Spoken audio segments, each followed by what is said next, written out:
Hey, what's up, Gator Nation? Welcome into the latest Gators Online show. Zach Albaverti here, joined by Corey Bender, and we're going to talk some Florida football recruiting as well as the latest news happening in Gainesville, Florida. A lot of top targets making their way to Gainesville to check out what will be a shadow day for these prospects, getting a different look at the University of Florida.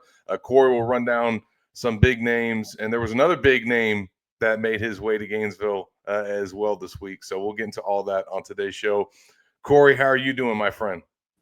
I'm doing good, Zach. Yeah, thanks for having me on, man. It's we have the dead period approaching. What 20 less than 24 hours from now. So Florida's stocking up and trying to get as many kids to campus as they can. They have 2 days to do so. So it's definitely even with the dead period approaching, it's still a very eventful time with recruiting. So it's definitely a lot to cover. No doubt. Make sure you guys head over to Gators Online to check out all of our coverage on the recruiting and the team front. You can get in the door for just $1. And we've been tracking something this month, been on Dallas Wilson Watch this week, one of Florida's highest rated signees in the 2025 class, was one of 19 early enrollees for the Gators from the high school ranks, but had not made his way to campus yet. Monday was the deadline for him to be able to get his coursework done, and he did that.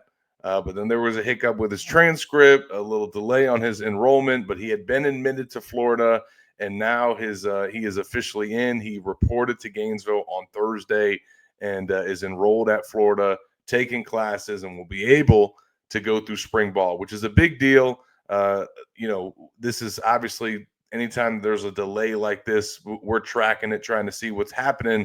But when it's somebody of 5-star caliber like Dallas Wilson at a position where the Gators have a need, it's even of more importance. And Corey, you got to see him up close and personal throughout his high school career. We've talked about him on this show, but how big is it that Florida was able to get him in the door for the spring, and that Dallas was able to get all the work that he needed to get done in order so that he could graduate early?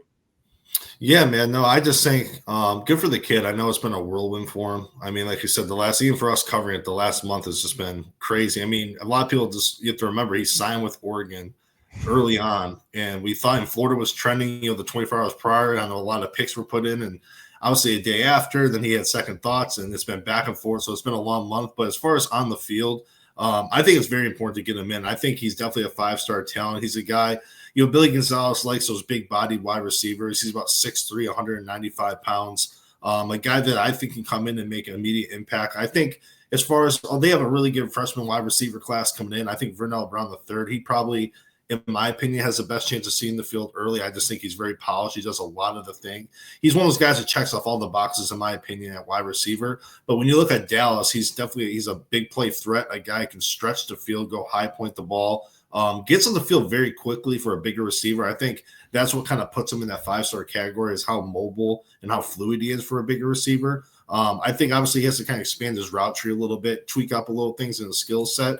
And that's why I think it's that much more important for him to get on campus a little bit early to kind of work on those things with Billy Gonzalez, David Docker, and the rest of the wide receiver staff. So I think obviously it's huge. Even if he got on the campus in the summer, he's an elite talent. Yeah. But having that time to go throughout the spring, they have Eugene Wilson coming back, some other wide receivers coming back. They're losing obviously DK, Badger, some other guys, so they're going to need reinforcements coming in. But I don't think I think he has time on his side to kind of work on those things. And if all goes as planned, I think he's one of those guys you'll see playing quite a bit in the swamp this fall. So a big time talent. I think now with all this behind him, he can just focus on football, academics, and I know he's eager to prove people wrong. I know he's one of those kids. I know a lot of people doubted if he get to campus or not, and I think overall that's probably going to benefit him a little bit from the mental standpoint. I think he's just eager to kind of shut up the naysayers, the doubters, and he's a big time talent coming to Gainesville for sure. No doubt. And another top receiver coming from the Tampa area. You mentioned Eugene Wilson. He was a 5-star talent coming out of Tampa just a couple years ago. So the Gators get another one from Corey's stomping grounds. And you mentioned his tweet. Let's address that. We're going to get into On3's final rankings on the show. But there were several rankings that came out over the past week that kind of got finalized for the 2025 class.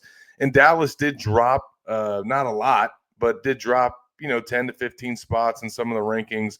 I know on 247 he lost his 5-star status, and he kind of put out a post addressing that. I know Florida fans, it makes them upset. I personally think Florida's got 2 5-star receivers in their class, in Wilson and Brown. But I do think it's important to note, Corey, and I think you can speak to this. Like, he missed the Under Armour All America week, and he was an Under Armour All American. Had some things come up that he wasn't able to participate. And as we all know, that's such a big thing that happens at the end of the cycle, where a lot of these different sites, put some stock into what they see from those practices, where some of the nation's best players are going against each other, and the wide receiver and DB drills. And I think him not being able to participate in that and showcase his 5-star talent probably hurt him in the final rankings, and also allowed some other guys to move up. Yeah, no, 100%, Zach. And I think, too, when you look at like Charles Powers and the On3 rankings, everyone that does that, and even all the other sites, too, they track these kids from afar, and sometimes they'll go see them in person, depending on what event there is. But they're all at those events. So maybe if there is a question or two they have about a prospect, they usually can get them answered during that week. And like you said, Dallas wasn't there that week. He was kind of figuring everything out with his own early enrollment and the Florida and Oregon stuff. But I think overall, when you look at it, I think you mentioned it quite a little bit too, is sometimes it's not always the kid dropping. There's other guys going up ahead of them that were competing at that. And, from the end of the season to the last rankings, there's so many changes that happen within the rankings. So obviously Florida fans look at, hey, he dropped, but some of that is partially due to just other guys rising, and then naturally drops Dallas a little bit. So to me, it's kind of almost, I look at it as he almost stayed the same, because no matter what, there's going to be guys rising in the rankings. He didn't drop too much. We're talking 10, 20 spots. Yeah. So, and then when you overall look at it, does it really matter? I mean, end of the day, I think if you turn on the film, like you see the type of player he is. I think we all know, Florida fans, Florida's coaching staff, he's a big time talent. If you know anything about football and you put on his film, you can see he's a special player. To me, there's not a huge difference between, say, if you're number 45 player, the number 60 player. I mean, it's just given just what ranking system you want to go by. I know a lot of offensive linemen, you look at that long-term upside. There's so many wide receivers and skilled guys that get evaluated too. So I, like you said, Zach, in my opinion, I think Florida has 2 5-star talents coming to Gainesville. Two different types too. They're not, I think obviously when you look at Vernell, he's kind of more in the mold of Eugene Wilson as far as size and that kind of that quick twitch, kind of kick returner, punt returner. And then Dallas is kind of that big play threat who can kind of command one-on-one coverage on the end and win those battles. So I think overall, if you're Billy Gonzalez, Billy Napier and company, you have to be very satisfied with the haul you're bringing in, especially losing Badger and DK. I think they did as best as they could. You're replacing those guys. Yeah, I mean, and with the UCLA transfer, who was one of their top targets from the portal, they needed a big body receiver that was a downfield threat. He checks that box. I think Florida arguably has the top receiver class in the country when you put it all together. So very big deal for Dallas Wilson to get to Gainesville. Congratulations on him, to him, on graduating early and being able to start his college career and be able to go through spring ball. That's going to be big for him and for this Florida offense and this football team. We will run through the On3 rankings later in the show. We got a lot of Florida signees that moved up and one guy that earned 5-star status from On3. So we'll get into that after this next segment, where we're going to get into the visitors coming to Gainesville this week. Before we do that, I want to get into an ad read real quick and give a shout out to My Perfect Franchise. They've been with Corey and I for quite some time. So shout out to Andy. We always appreciate his support. And if you guys are ready to leave the corporate rat race for the American dream, looking for a side hustle while working your current job, wanting to diversify, build wealth, and or leave a legacy, Andy can help. He's a franchise consultant as well as a franchise owner, and helps people find franchises that fit their skill sets, financial requirements, time to commit, and more. His services are 100% free, and he's here to help if you have any questions about business ownership with franchises. You can learn more and contact Andy anytime at myperfectfranchise.net, or calling or texting him at 404-973-9901. Big day in Gainesville on Friday, as several top targets are making their way to Florida for what is now being a shadow day. It's kind of a new thing that we've kind of seen taking place in recruiting over the past year plus. We've seen some prospects do it in the past. Now it's something that it seems like is being offered more, and guys are taking up the opportunity to shadow players. Corey, talk about what this experience is like for them and some of the big names coming to Gainesville. Yeah, I think overall, Zach, you kind of, I mean, a lot of these visits are similar for a lot of kids. I mean, you'll hear a lot of these top kids say every school has great facilities, and a lot of it's relationships and how can I just fit in at that school? Because a lot of these recruiting presentations, I should say, other than NIL and stuff like that, are fairly similar. And then it obviously comes down to relationships, but then it goes to, hey, can I live on this campus away from home? Obviously, I'm on the field. I like how I can fit in their offense, but how about daily life as a student? So you have a lot of these incoming freshmen, guys that are early enrolled, like Vernell Brown, Nashawn Montgomery. A lot of these guys are already starting classes and kind of starting their journey throughout being a college athlete. And these high school players, like you said, it's more in depth. So Florida wants to show them, hey, these are the possibilities you have if you're a student athlete here. This is the class structure. This is how like the tutoring system works, the help you'll have in Gainesville, and just overall daily life from A to Z. How your day would look like if you were a Florida Gator. So I think with a lot of these kids, especially obviously they're only inviting a select amount for these events.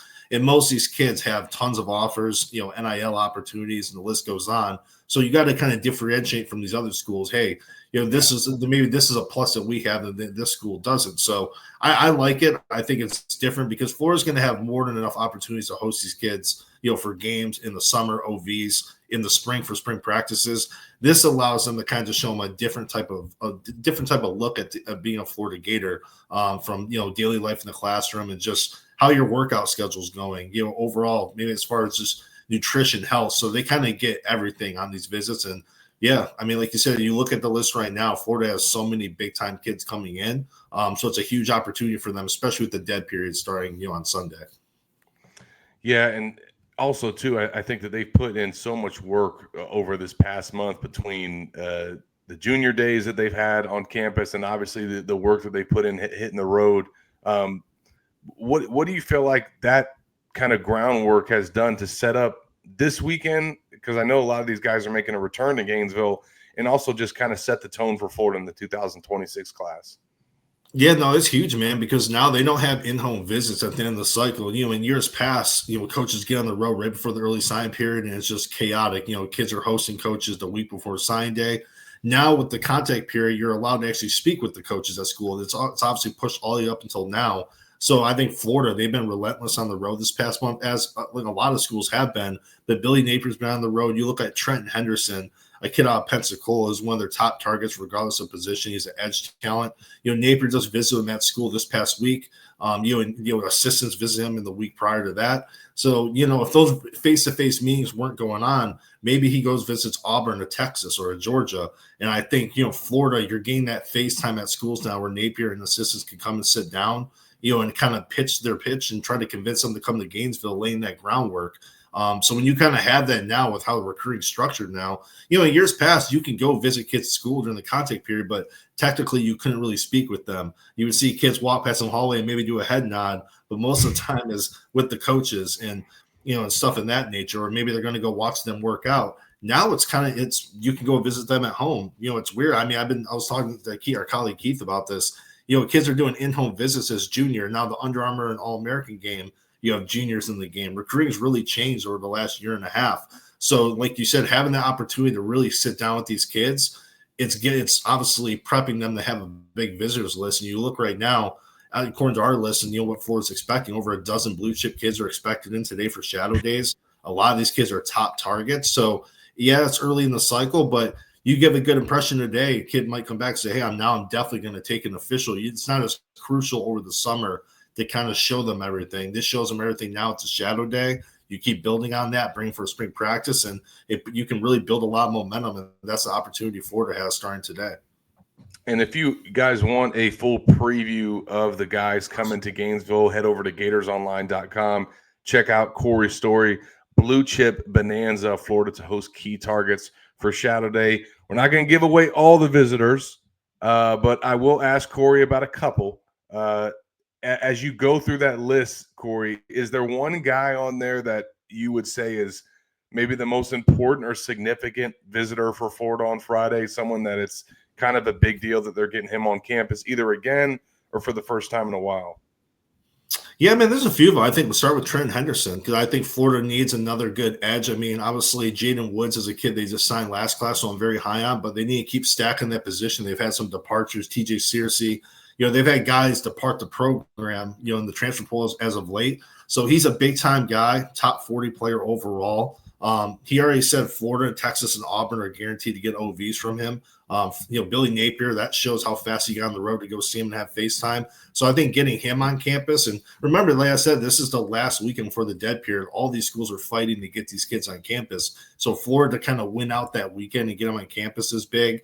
I think Caden Hall's another one out of Milton High, 6'3" safety with on three is a top 35 player overall, maybe even higher, maybe top 25 now.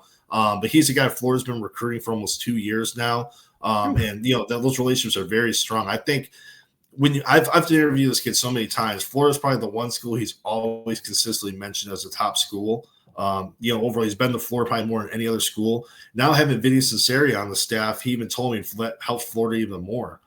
He recruited him when he was at Washington, and even though Washington probably wasn't going to win out for him, they were always kind of listed into his top group of schools that he liked. Now he comes to Gainesville, possibly his top school, along with Oklahoma and schools like that, Alabama. That gives Florida a boost. So I think getting him on campus is a big one. Jabari Brady, a wide receiver out of Coconut Creek, he said in recent weeks that Florida already makes him feel like he's part of the team. Like they're really rolling out the red carpet for him, both Billy Napier and Billy Gonzalez. So he's a kid, another All-American kid. He committed. He participated at the Navy All-American Bowl just several weeks ago. So another one. And I think overall, when you look at it, you can almost go down the list. I mean, there's a lot of kids. Sam Greer's another one. Kid out of Ohio, 6'8", 315 pounds. He's a big kid.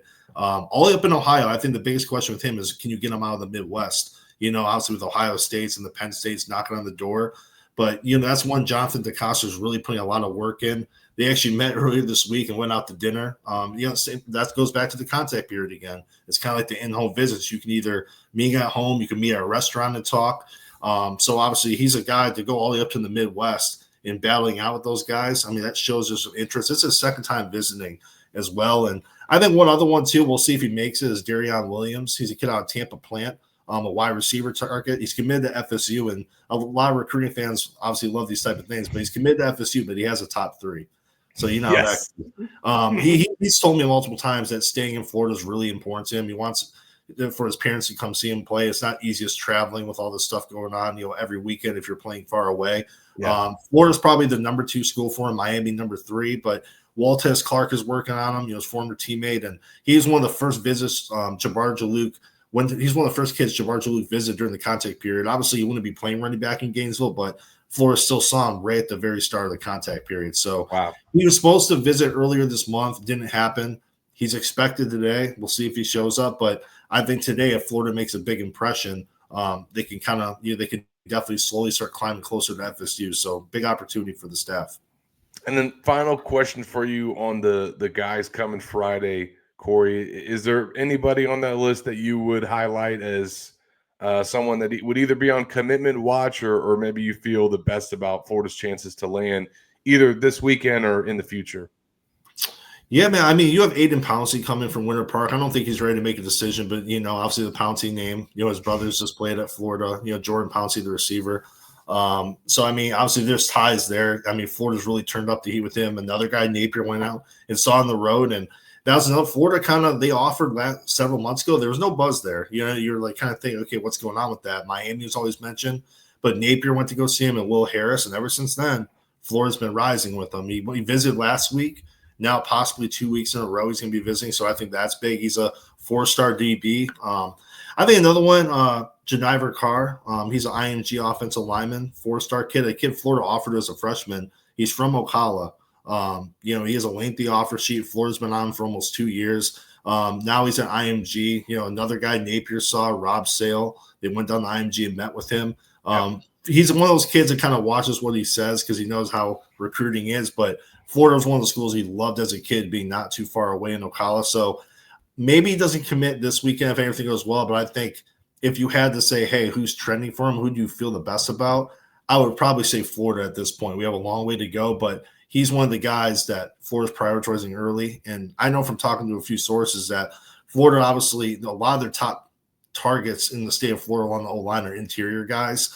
He's one of them. So, I think overall Florida's trying to stock up a little bit on this line class and a lot of options in the state of Florida, and he's definitely near the top.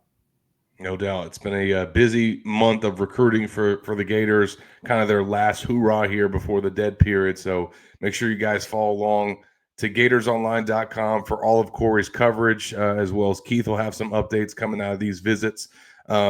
Before we get Corey out of here, I want to get his reaction to the final on 300 rankings. And before we do that, I want to encourage all of you guys to go to roback.com and check them out. There's only one way to describe Roback, and that's the best fit and best feel. For those who aren't familiar with Roback, they're completely changing the game with their incredibly comfortable activewear. They recently released their new licensed game day collection, and it's awesome.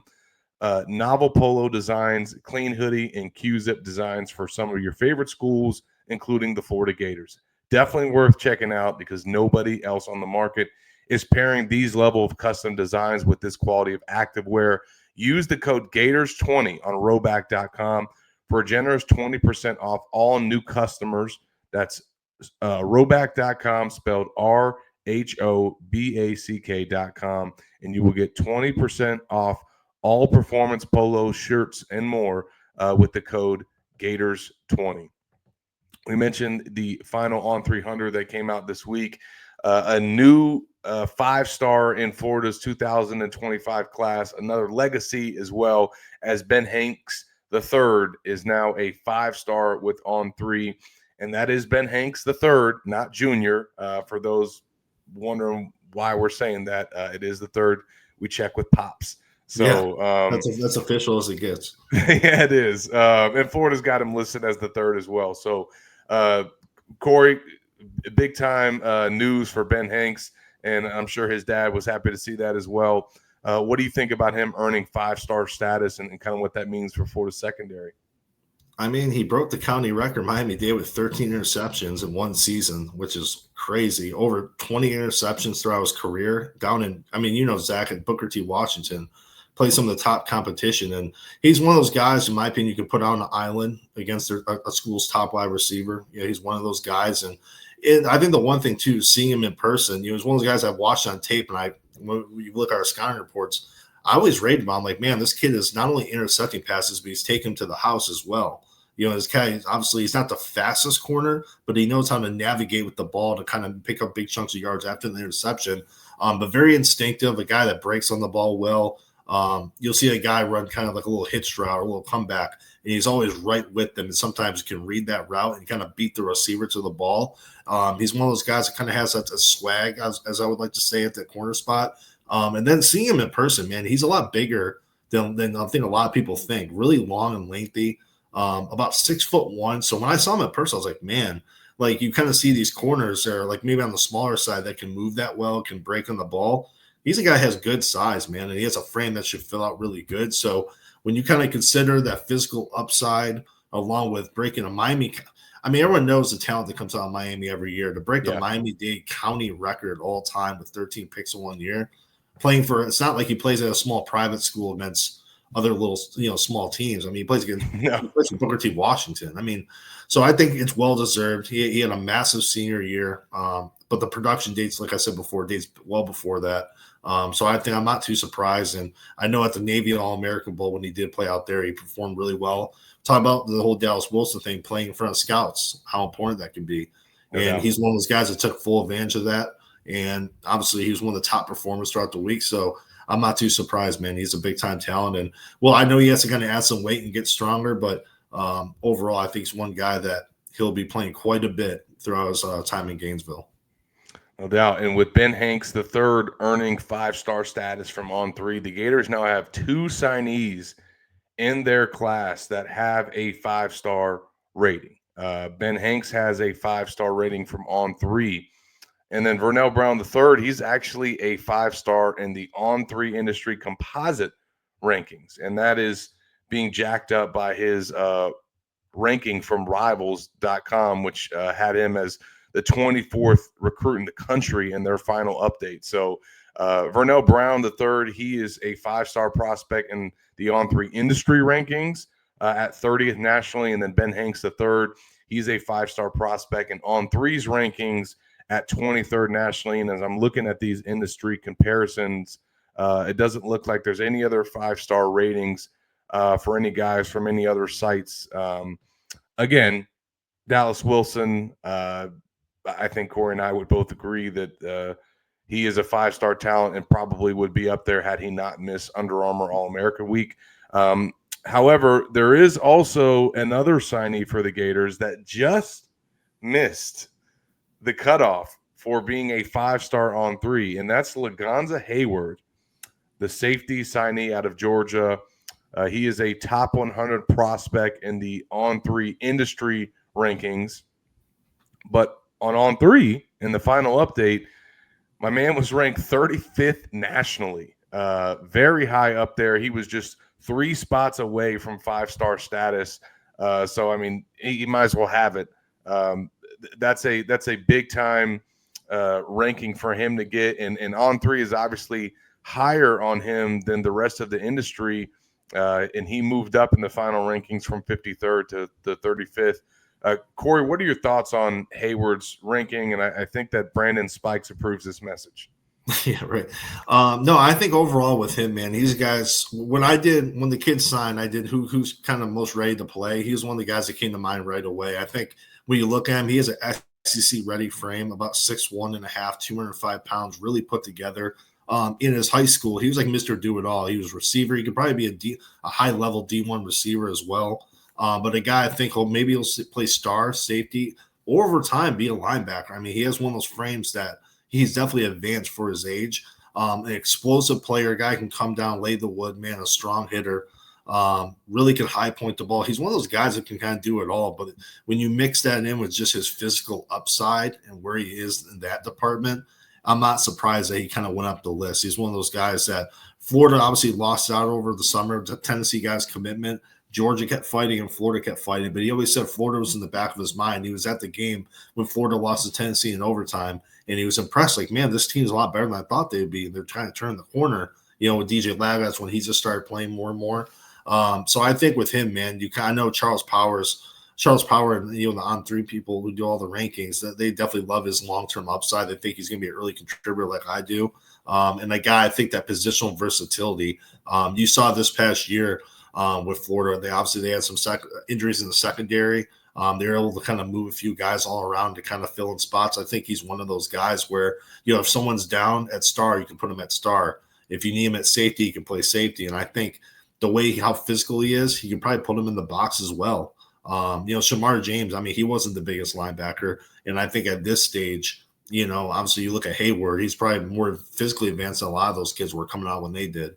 So I think overall, when you put it all together, I think his ranking's about right. I think I've always kind of view him as a high 4-star. When I look at 5-star, it kind of has to be, I don't know. There's a different glamour when I think of 5. Like Vernell Brown, when I watch his highlights, he's one of those guys. I'm like, man, like he does everything. Like high for a smaller guy, he high points the ball. He's electric. He can change direction.